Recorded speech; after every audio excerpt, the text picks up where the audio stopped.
বিশিষ্ট নাট্য ব্যক্তিত্ব এবং অভিনেতা কৌশিক সেনের পুত্র, জাতীয় পুরস্কারপ্রাপ্ত অভিনেতা ঋদ্ধি সেন। অভিনয়ের পাশাপাশি যাকে সমাজ মাধ্যমেও খুব সক্রিয়ভাবে দেখা যায়। সমাজ মাধ্যমকে তিনি তার স্বতন্ত্র মত প্রকাশের একটা মাধ্যম হিসেবে ব্যবহার করে, যেটা বলা যেতে পারে খুবই স্বাভাবিক, অনেকেই সেটা করে থাকে। আর শুধু তাই নয়, বেশ স্পষ্ট মন্তব্য করেন ঋদ্ধি সেন। সেখানে তার এই স্পষ্ট মন্তব্যের কারণে বিভিন্ন সময় খবরের শিরোনামে উঠে আসে ঋদ্ধি, যার প্রভাব কিন্তু এবারে পড়তে শুরু করেছে তার পেশাদারি অভিনয়ের ক্ষেত্রে।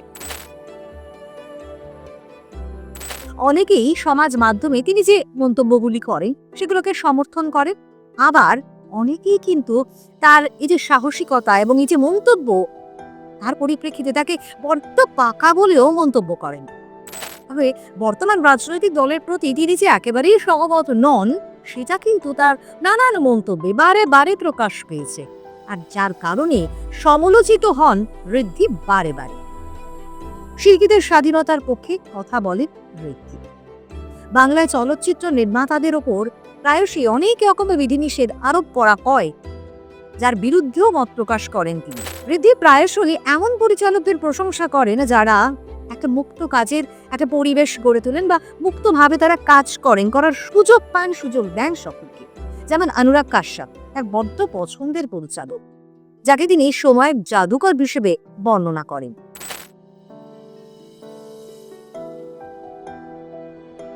একটু পেছনের দিকে যদি তাকাই, অর্থাৎ 2022 সালে বাংলার বকটী হত্যাকাণ্ডের পর ঋদ্ধি সেন তার প্ল্যাটফর্মকে ব্যবহার করে রাজ্য সরকারের কিন্তু সমালোচনা করেছিলেন। গণতন্ত্রের ক্রমবর্ধমান উপহাস এবং বাকস্বাধীনতার ওপর সীমাবদ্ধতার সমালোচনা করেন তিনি। এরপর 2024 সাল, সেখানে লোকসভা নির্বাচনের ফলাফলের পর ঋদ্ধি বলেন, আমরা রাগান্বিত, ভীত নই, যা জন্ম দেয় আবারও সমালোচনা। এরপর 2025 সাল, সেখানে নভেম্বরে একটা পোস্ট, যে পোস্টকে ঘিরে দেখা যায় সমস্যা, আর যার ফলস্বরূপ এখনো ব্রাত্য ঋদ্ধি সেন টলিউডে। কিন্তু কি এমন ছিল সেই পোস্টে, কি লিখেছিলেন তিনি? সেখানে ঋদ্ধি লেখেন, যে রাজনৈতিক দল চাকরি চুরি করে তারাই আবার সিনে টেকনিশিয়ানদের চাকরির নিরাপত্তা নিয়ে গলা পাঠায়। যারা ঠিক 1 বছর আগে মিডিয়ার সামনে প্রতিবাদী সাজার অভিনয় করে, তারা সকলের স্বার্থের লোভে আবার জনসমক্ষেই নিজেদের বলা কথার বিরোধিতা করে। ওয়েলকাম টু টলিউড, সরি তৃণ উঠ। আর এই ঘটনার পরই রীতিমতো সিনে টেকনিশিয়ানরা ভীষণভাবেই অফেন্ডেড হন এবং তারা ঘোষণা করেন যে যেখানে ঋদ্ধি সেন কাজ করবেন সেই প্রোডাকশনে বা সেই ইউনিটে টেকনিশিয়ানরা কাজ করবেন না। আর তার ফলে তার সম্প্রতি একটি ফিল্মের কাজ কিন্তু আটকে যায়। পরবর্তীতে ফেডারেশনের সভাপতির সাথে কথা বলেন ঋদ্ধি, ক্ষমা চেয়ে চিঠি পাঠাতে বলে এবং ভবিষ্যতে এমন কোনো কথা বলবে না বলেও আশ্বাস দিতে বলা হয় ফেডারেশনের সভাপতি স্বরূপ বিশ্বাসের পক্ষ থেকে। ঋদ্ধি বলে, কেন আমি এমনটা লিখবো? একটি গণতান্ত্রিক দেশ, একজন নাগরিক হিসেবে আমার স্বাধীনভাবে মতামত প্রকাশ করার অধিকার আছে। যদি আমার মতামত প্রকাশের জন্য আমি কাজ হারাতে পারি, তাহলে তাই হোক। ঠিক এই ঘটনা মনে করাচ্ছে না অনির্বাণের কথা। অনির্বাণ যেমন কাজ পাচ্ছেন না দীর্ঘদিন, মনে করা হচ্ছে ঋদ্ধিও বোধহয় সেই তালিকায় নবতম সংযোজক এবং কোপের মুখে। তবে কি স্বাধীন মত প্রকাশের ক্ষমতা হারাচ্ছে টলিউড? কণ্ঠরোধ করা হচ্ছে টলিউডের শিল্পীদের? তোষামোদের রাজনীতি কি চলছে টলিপাড়ায়? জানি ইতিমধ্যেই জল্পনা শুরু হয়েছে। আর এ নিয়েই আমরা কথা বলেছিলাম বিশিষ্ট নাট্য ব্যক্তিত্ব চন্দন সেনের সঙ্গে। আমার মনে হয় যে অত্যন্ত অন্যায় হচ্ছে। আমার সাথে এটা 11 থেকে 13 অব্দি ঘটেছিল। আমি জানি, তো দিনমজুর, কিন্তু একজন শিল্পীকে এইভাবে আটকে রাখাটা একটা অত্যন্ত অন্যায় হচ্ছে, এবং কোন শিল্পীকেই এইভাবে আটকে রাখাটাও মানে জাস্ট এটা একটা টিপিক্যাল ফ্যাসিজম, আর কিছু না। অন্যান্য শিল্পীরা তাহলে তো প্রতিবাদ করতে তারা ভয় পাবেন, কোনো কথা স্পষ্টভাবে বলতে পারবেন না। সেই বিষয়টা আপনারা কি বলছেন? কারণ অনেকেই তো রীতিমতো ভয় পাচ্ছে, তারা পিছিয়ে থাকছে, কিছু বলতে গেলে তাদের একটা যে আমরা তো তাহলে কাজ পাবো না। না, সে তো কি করা যাবে, এটা তো দেখুন, আপনি একটা কাজ করবেন, তার কনসিকুয়েন্সেস ফেস করবেন না, তা তো হতে পারে না। আপনি যে কাজটা করছেন, যে কথাটা বলছেন, সেটা দায়িত্ব নিয়ে বলবেন। তো তার একটা ব্যাকল্যাশ আসবেই, তার একটা মানে কনসিকুয়েন্সেস ঘটবেই। সেটা জেনেই কারোর না কারোর করা উচিত। তবে অনির্বাণের ক্ষেত্রে যেটা ঘটলো সেটা আমি দেখে খুব অবাক হয়েছি, যে আশপাশ থেকে সবাই সরে গেলেন, একমাত্র অনির্বাণ একা পড়ে রইল। 2024 সালে টলিউড ফেডারেশন এর মধ্যে কিন্তু অচলাবস্থা একটা শুরু হয়েছিল, যখন সৈয়দ মুখার্জি, কৌশিক গাঙ্গুলি সহ বিশিষ্ট চলচ্চিত্র নির্মাতারা পরিচালক রাহুল মুখার্জির সমর্থনে তারা আন্দোলন করেছিলেন।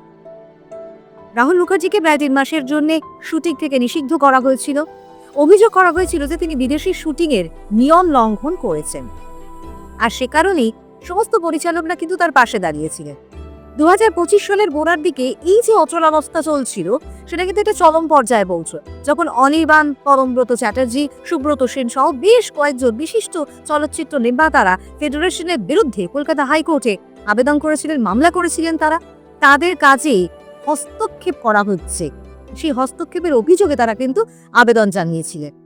তাদের অভিযোগ ছিল ফেডারেশন নাকি প্রায়শই শুটিং, কলাকুশলী, নির্বাচন এবং প্রয়োজনীয় বা প্রযোজনার নানান রকম সিদ্ধান্ত নিয়ন্ত্রণ করার চেষ্টা করে, এবং যার ফলে পরিচালক, প্রযোজকদের বাংলা চলচ্চিত্র শিল্পে স্বাধীনভাবে কাজ করা অনেকটা কঠিন হয়ে পড়ে।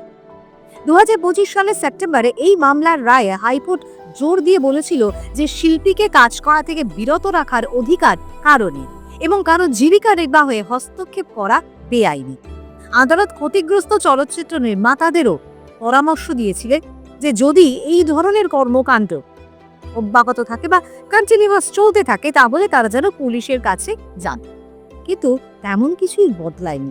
তবে সময়ের সঙ্গে সঙ্গে সম্পর্কের রসায়ন কিন্তু কিছুটা বদলে গেছে। কিছু অভিনেতা, পরিচালক উদ্রে ফেলেছেন নিজেদের সম্পর্কের রসায়ন ফেডারেশনের সঙ্গে। ফিল্ম ফেস্টিভ্যালের সময় অভিনেতা পরমব্রত চট্টোপাধ্যায় ফেডারেশনের ঘরে ফিরে আসার বার্তা দিয়েছিলেন, ফিরেও এসেছেন তিনি। পরিচালকদের পাশে বসিয়ে বৈঠকও করেছেন।